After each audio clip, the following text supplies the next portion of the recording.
आज मेरे लिए सबसे बड़ा दिन है, क्योंकि आज मेरी सबसे प्यारी पोती शनाया की सगाई सिद्धार्थ जैसे होनहार लड़के से होने जा रही है।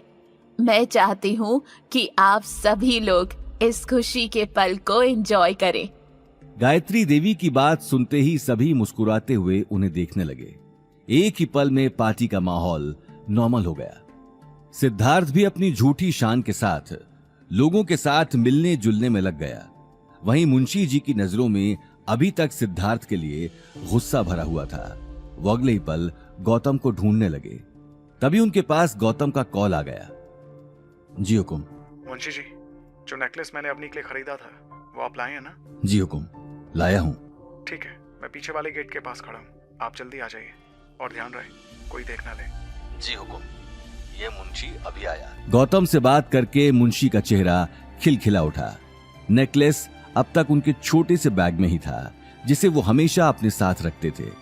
वो अगले ही पल लोगों की नजरों से बचते हुए अग्रवाल हाउस के पीछे वाले रास्ते में चले गए। कुछ ही देर में उन्होंने गौतम से मिलकर उसे नेकलेस दे दिया। नेकलेस देखते ही गौतम को अवनी का ख्याल आ गया। मुंशी जी एक टक गौतम की आंखों में देख रहे थे। देखना, ये नेकलेस देखकर अवनी खुश हो जाएगी। हुकुम, गुस्ताखी माफ, लेकिन ये मुंशी आपसे एक बात बोलना चाहता है। हाँ कहिए ना मुंशी जी। ये मुंशी समझता है कि आपको अवनी के साथ बहुत अच्छा लग रहा है, लेकिन 1 साल बाद आपको अवनी को छोड़कर दीप्ति बिटिया से शादी करनी है। तब आप कैसे संभालेंगे ये सब? अवनी के साथ आपका प्यार बढ़ गया तो बहुत मुश्किल हो जाएगी। आखिरकार बात दिल की है और दिल पर तो किसी का जोर ना चाले। मैं बस बात कह रहा हूं, बाकी आप बहुत समझदार हैं। मुंशी जी की बात सुनते ही गौतम एक पल के लिए शांत हो गया और ध्यान से नेकलेस को देखने लगा।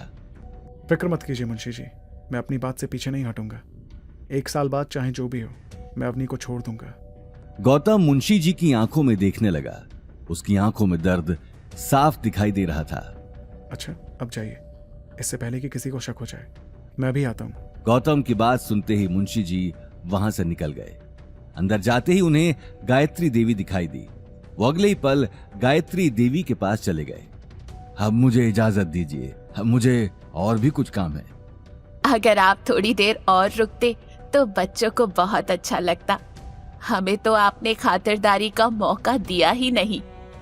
वो फिर कभी, अभी बड़े हुकुम के दूसरे काम से भी जाना है। निकलने में देरी हो गई तो परेशानी हो जाएगी। ये बात कहते हुए मुंशी जी अगले ही पल गेट के बाहर जाने लगे। आसपास खड़े गार्ड्स उसी वक्त उन्हें घेर कर उनके आसपास चलने लगे। सिद्धार्थ और रघुवीर भी मुस्कुराते हुए उन्हें जाते हुए देख रहे थे। वहीं अवनी अपनी मॉम डैड के साथ सभी लोगों से अलग एक कोने में खड़ी थी। मुंशी जी के गेट तक पहुंचते ही गौतम ने अवनी के पास आकर उसे नेकलेस दे दिया। अवनी, ये तुम्हारे लिए। नेकलेस देखते ही अवनी के पैरों तले जमीन खिसक गई। गौतम, ये तुम्हारे पास कैसे आया? मुझे पता है कि ये तुम्हें ज्वेलरी शॉप पर बहुत पसंद आया था, इसलिए मैंने तुम्हारे लिए खरीद लिया। लेकिन तुम्हारे पास पैसे? इससे पहले कि अवनी आगे कुछ पूछती, शनाया का भाई नील वहां पहुंच गया। नील भी शनाया की तरह अवनी और उसके परिवार से नफरत करता था। अवनी और गौतम को एक कोने में बात करते हुए देखकर नील छुपकर उन दोनों की बातें सुनने लगा। देखते ही देखते उसकी नजर नेकलेस के बॉक्स पर चली गई। बॉक्स के अंदर चमचमाते नेकलेस को देखते ही वो शॉक्ड रह गया। उसने अगले ही पल आगे आकर गौतम के हाथ से वो बॉक्स छीन लिया। इतना महंगा नेकलेस तुम्हारे पास कैसे आया? वापस दो, मैंने कहा वापस दो। वापस दे दूं? पहले ये बताओ ये तुम्हारे पास आया कहां से? मैं कहीं से भी लाया हूं, तुम्हें क्या? मैंने कहा वापस दो। ये कहते हुए गौतम नील से नेकलेस छीनने लगा, लेकिन नील ने अगले ही पल उसे अपनी पीठ के पीछे छुपा लिया। कहीं तुमने इसे चोरी तो नहीं किया? ये सुनते ही अवनी की आंखों की कोर गीली हो गई, क्योंकि गौतम के पास नील की बातों का कोई जवाब नहीं था। गौतम, क्या हुआ? तुम जवाब क्यों नहीं दे रहे? आखिर तुम ये नेकलेस कहां से लाए हो? सच सच बताओ, क्या सच में तुमने ये नेकलेस चोरी किया है? मैं कभी सोच भी नहीं सकती थी कि तुम इतनी नीच हरकत करोगे। नहीं अवनी, मैंने नेकलेस चोरी। अच्छा, तो अब मैं समझा, तुमने नेकलेस दहेज के सामान में से चुराया है। शर्म आनी चाहिए तुम्हें। जिस थाली में खाते हो उसी में छेद करते हो। मैं अभी तुम्हारी असलियत सभी को बताता हूँ, चोर साला।